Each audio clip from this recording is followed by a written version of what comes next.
नमस्कार दोस्तों। टुक टुक दादी नानी की कहानी में आपका स्वागत है। आज की हमारी कहानी है 3 प्रश्न। अकबर अक्सर बीरबल से प्रश्न पूछा कर उसकी बुद्धि की परीक्षा लेते रहते थे। एक दिन उन्होंने 3 प्रश्न बीरबल के समक्ष रखे। वे प्रश्न थे: ईश्वर कहाँ रहता है, ईश्वर कैसे मिलता है और ईश्वर क्या करता है। प्रश्न सुनकर बीरबल ने कहा, जहाँ पना मैं इस प्रश्न के उत्तर सोच समझकर कल दूंगा।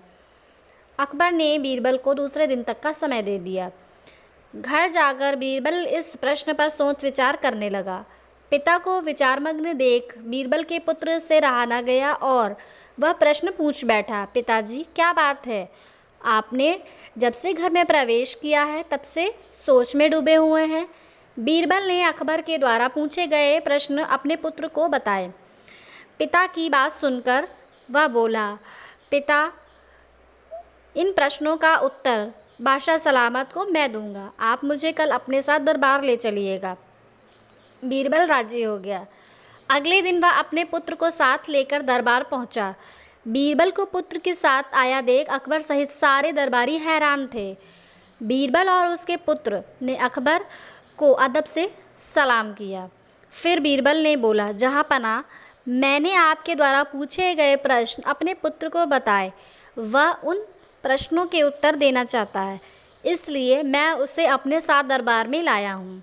इतना कहने के बाद बीरबल ने अपने पुत्र को अकबर के सामने कर दिया।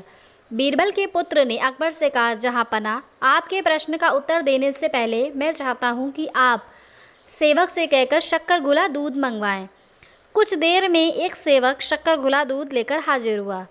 बीरबल के पुत्र ने कहा, जहाँ पना ज़रा इस दूध को चखकर बताइए कि इसका स्वाद कैसा है। अकबर ने दूध चखा और बोले, इसका स्वाद मीठा है। क्या आपको इसमें शक्कर दिखाई पड़ रही है? बीरबल के पुत्र ने प्रश्न किया। नहीं तो कैसे दिखाई पड़ेगी, वह तो पूरी तरह से दूध में घुल चुकी है। अकबर बोले, जी हुजूर, ठीक इसी तरह ईश्वर भी संसार की हर वस्तुओं में रचा बसा हुआ है। यदि उसकी खोज करें तो वह हर वस्तुओं में मिलेगा। इसके बाद बीरबल के पुत्र ने दही मंगवाकर अकबर से पूछा, जहाँ पना क्या इस दही में मक्खन दिखाई दे रहा है? मक्खन तो दही मतने के बाद ही दिखाई पड़ेगा। अकबर बोले, जी जहाँ पना, ठीक इसी तरह ईश्वर की प्राप्ति गहन मंथन के उपरांत ही हो सकती है। वे आपके समक्ष दिखाई पड़ेंगे। ये आपके दूसरे प्रश्न का उत्तर है।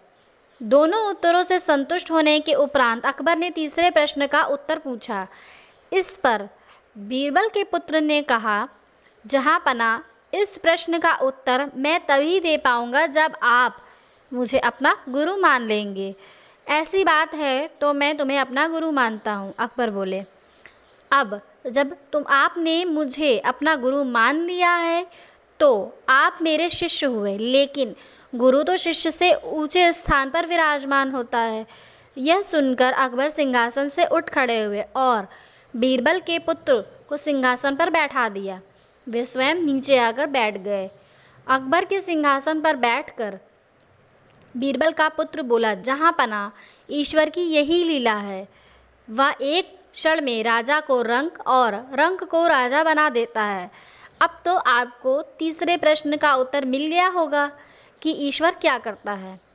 यह सुनकर अकबर एक क्षण को मौन पड़ गए, लेकिन फिर उन्होंने बीरबल के पुत्र की अक्लमंदी की खूब तारीफ की और उसे पुरस्कृत भी किया। दोस्तों, ऐसी ही मज़ेदार कहानियाँ सुनने के लिए कृपया चैनल को लाइक और सब्सक्राइब करें। धन्यवाद।